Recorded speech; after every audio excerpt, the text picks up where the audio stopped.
they've got to find some more of those answers to balance it out. 16-0 at the break. They shut him out last year, looking for the double shutout. I have many opportunities to cheer tonight. Get that offense off the field. Picked off.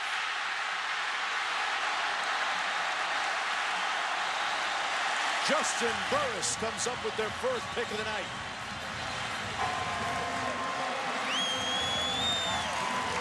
And man, did he ever have a beat on that one? Florida State loves to run the slant pattern. They do it a lot, especially when they need a play. And these NC State cornerbacks yourself now, as we are one big play away from making this a 6-point game. And now a nice pass and catch for a first down into Florida State territory. You're looking at that scoreboard as NC State goes up tempo. Lennon wide open. That's Payton with the catch. Payton's been conspicuous by his silence tonight. Made a couple of plays earlier. Made one there. All of a sudden, you're getting this end zone. It's a 6-point game in the fourth quarter on the road. Lennon finds his receiver at the 25-yard line. Payton again. That's a player of the year.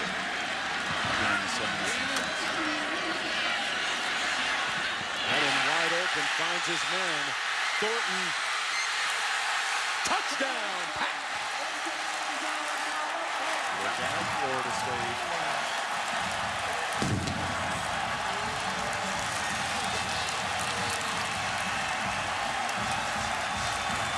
O'Brien teams have done it before. You hang around, you don't finish, you don't make the plays, you don't hit your shots down the field, and you go on the road into this environment where State has done it to you before. You better be real careful.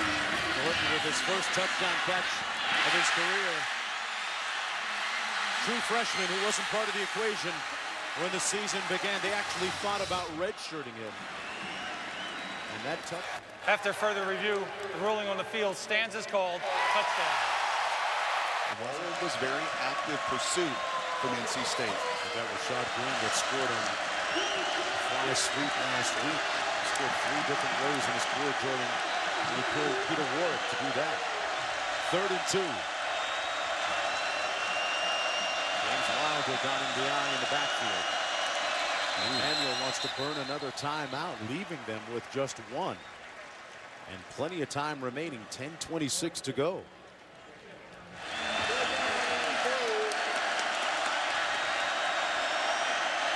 Third and 2. Huge play coming up. Bootleg, nobody home, and sacked back at the 33. Dante Johnson, the corner, coming with the pressure. 2 things that you could not have on that play. And look how much, yeah, they lost it. Coming out of a timeout, Mark, in the 2 of this one.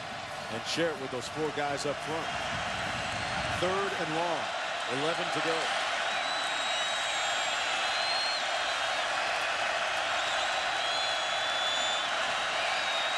Manuel going up top, taking a shot.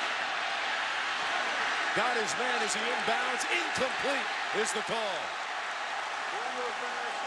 Melvin Benjamin claims he got his feet down. After further review, the receiver did not maintain control when coming to the ground. The ruling on the field is confirmed. Incomplete pass.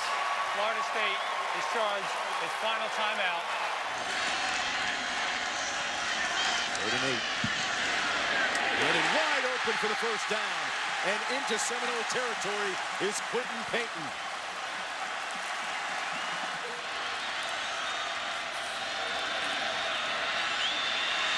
Glennon complete, but short of the first down to Thornton. And the Seminole defense rises up. Tyler Hunter there for the stick. Drive. Seminoles out of timeouts. They hand it off to Thompson, who stopped up for a loss on the play. Wins, though. And this is their guy, Thompson, who prior to that run had Florida State.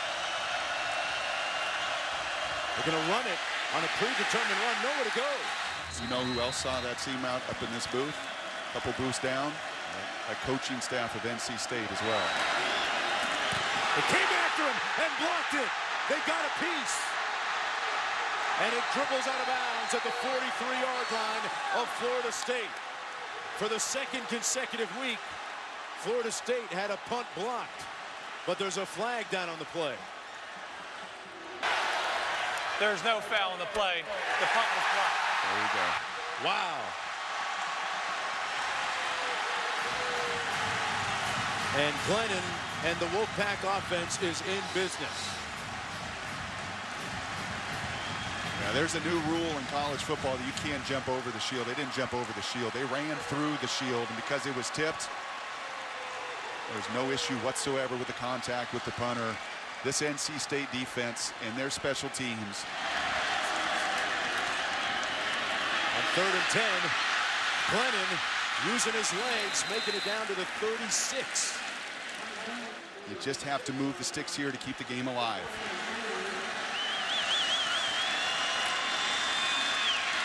Given a little time, got the first down at the 28-yard line.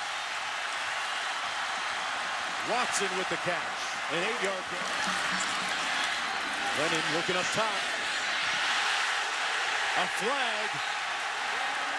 And there's going to be a penalty. It might be against Rhodes. You have to be forced into the end zone.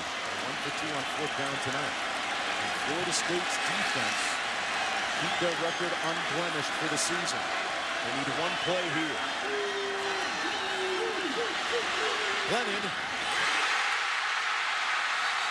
Caught at the 3. 1st and goal. What a catch by Payton. There was your C-Mac. Isn't that fantastic? No timeouts remaining. And a player down at the 25-yard line. But what a catch by Quentin Payton. It's a completed catch. The previous play. They're reviewing this play to see if it hit the ground.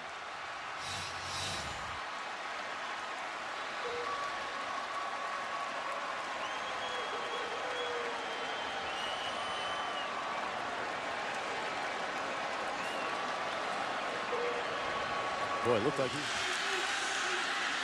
3rd and goal. Running with a little more time and under heat. Almost picked off. Incomplete. And it's 4th and goal. Wow. Several different players almost had their hands on this. Actually did. 1, 2, 3. And neither caught it. Rhodes and Hunter each had a chance along with Payton for North Carolina State. That look says it all. Get this ball into the end zone at whatever the cost. As a quarterback, this ball, you've got to give your guys an opportunity to make a play in the end zone. For the upset. Glennon, touchdown Wolfpack. Underwood.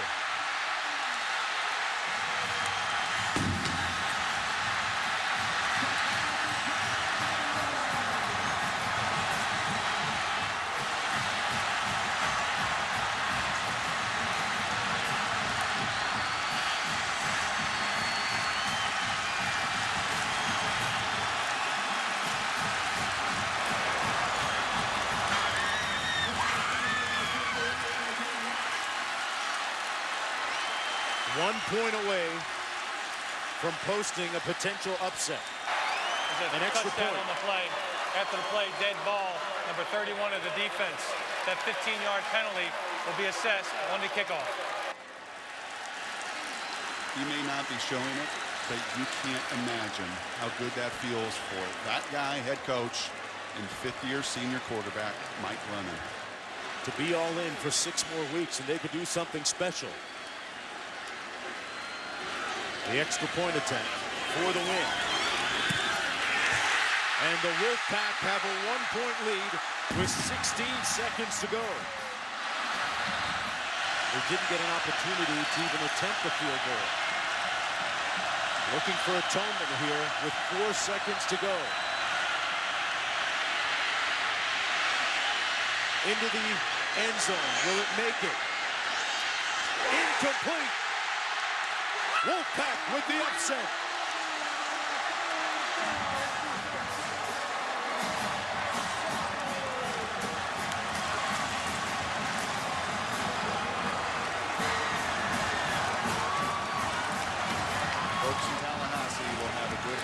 listen to a dozen plays to come back and look at this game and wonder what could have been.